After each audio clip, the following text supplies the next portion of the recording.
आगे जाना है। इधर से वापस ना अब थोड़ा इधर आधा घंटा तो गुजारेंगे हम आधा पौना घंटा। यार ये धुआं निकलने दो। हाँ कल तक क्लियर हो गया। तबीयत ठीक है? थक गए हो?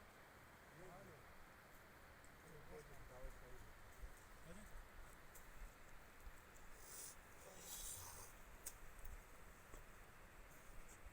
थोड़ा सांस में बैठ चुका।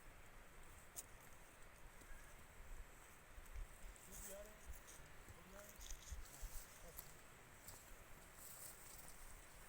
बंदे आ रहे हैं काफी।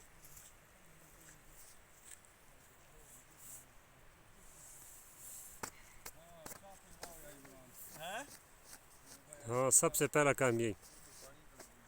सख्त मैंने किया ऐसा आपने सख्त मैंने किया जायद चर्बी जो थी ना मैं तो चलूँगा ना आखिर तो मैंने गिर न जाऊं कहीं हार्ट अटैक ना हो जाए। नहीं आपके यहाँ तो बड़े पहाड़ हैं। ये जो पहाड़ी चढ़ा ना आखिर वाली हम साहब आप एक महीने रहो तो इन लोगों की तरह हो जाओगे जैसे ही हैं। सही बात है जिससे सेहतमंद है ना। उधर तक जाना है साफ है यार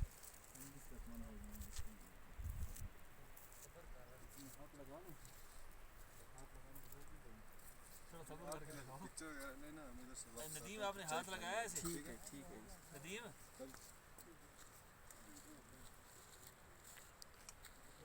यार चाय ज़रूर पिलाना। कश्तियाँ तैर रही हैं भाई और किधर है यार चाह का नहीं पीनी शायद। चाय पियेंगे क्यों हैं अंडे भी खाएंगे चाय भी। ये बिस्किट मैं लाया हूँ 200 रुपए के बिस्किट बोला तो मैं पीती दोबारा जो पीछे गया था। ठीक है जी हम वापस आते हैं किधर चले जा रहे हो? इधर आगे पीछे कहीं फिर के हमारी चाय रहनी रहनी चाहिए बाकी खैर। लाएंगे ना। अच्छा ठीक है जज़ाकल्लाह। किन के साथ जा रहे हो? उधर बंदे हैं।